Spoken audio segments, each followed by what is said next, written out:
എവിടേക്കോ ഞാനേക്കാ ഞാൻ കുട്ടിയൊക്കെ ഒരു വിട്ട ഡ്രസ്സിനെ മകളെ കുട്ടികളാക്കാറല്ലേ മരോ മരിച്ചിട്ടേ മകളും കുട്ടികളൊക്കെ ഇപ്പൊ മൂപ്പര ബാധ്യതയാണ്. എന്നാലും ഒരു മനുഷ്യനോട് കജ്ജ് കിട്ടാതെ അയാള് ജീവിക്കുന്നുണ്ട്. അത് ശരിയാണ്. കുട്ടി അതൊന്നും എടുത്താ. ഏത് ഇതാണോ? അത് തന്നെ. ഇപ്പൊ പായിരിക്കുന്ന മതി. ഇതോ? ഇതിനെത്ര കിട്ടിയ വില? ഇത് കുറച്ച് കൂടിയ ഐറ്റംസ് ആണ്. 1000 വില വരും. പടച്ചമ്പുരാനെ എന്നാ അത് വേണ്ട. കുറച്ചും കൂടി വില കുറഞ്ഞിട്ടുണ്ടെങ്കിലേ അതാ മാണ്ടിയത്. അങ്ങനത്തെ ഇല്ലേ? കുറഞ്ഞതോ? നോക്കട്ടെ കേട്ടോ. ഇപ്പൊ എനിക്ക് മൈലാഞ്ചി വാങ്ങിത്തരുമോ? മൈലാഞ്ചിയും വാളിയൊക്കെ വാങ്ങിത്തരാ.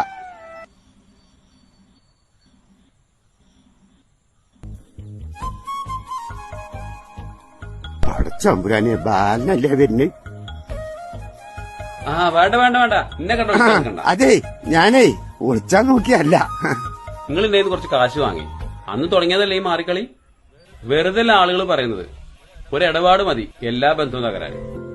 ബാല അന്റെ കായ് ഞാൻ വല്ലാതെ വൈകാതെ തന്നെ തരാം. ഇഞ്ചെടുത്തൊരു 1000 ഉറുപ്പ്യ ഉണ്ട്. തൽക്കാലം ഇത് കച്ചില് വെക്കും. ബാക്കി ഞാൻ അധികം വൈകാതെ തന്നെ തരാം. 1000 ഉറുപ്പ്യ നിങ്ങൾ എനിക്ക് തരാനുള്ള കാശ് എത്ര നിങ്ങൾക്ക് അറിയില്ലേ? തൽക്കാലം ഒരു കാര്യം ചെയ്യും. ഈ 1000 നിങ്ങൾ പിടിക്കും. അല്ല ബാല അങ്ങനെ പറയല്ലേ. ജയ് ബാല ബാല ഇപ്പ ആ കഥയകത്ത് ഒരു 300 ഉറുപ്പ്യ കടെടുക്കാണ്ടോന്ന് ചോദിച്ചീനു.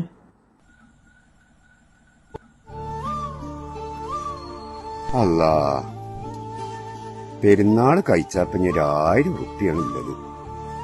അതിന്നിപ്പോ ഒരു 300 കൂടി കൊടുത്താ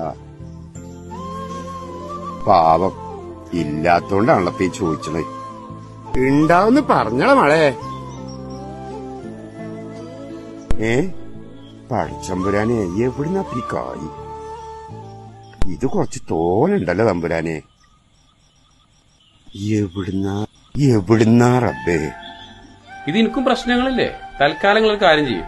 ഈ 1000 ഉറുപ്പ്യ നിങ്ങൾ പിടിക്കും. അതെ കേട്ടോ ബാല ജയ് മോനുവാ ആ ഫോൺ നിന്ന് കാട്ടിക്ക. ബാലേട്ടനൊന്ന് വിളിച്ചു നോക്കട്ടെ. ഹലോ ബാല. കുഞ്ഞു ഒന്നും ഇങ്ങോട്ട് പറയണ്ട. നാളെ പെരുന്നാൾ സദ്യ ഒന്നാലും ഞാനും ഇത് കുട്ടികളും തുടങ്ങി. കാര്യങ്ങളൊക്കെ ഉഷാറാകട്ടെ. എന്റെയും കുടുംബത്തിന്റെയും ഇത് പറഞ്ഞു ഇത് മുബാറക്.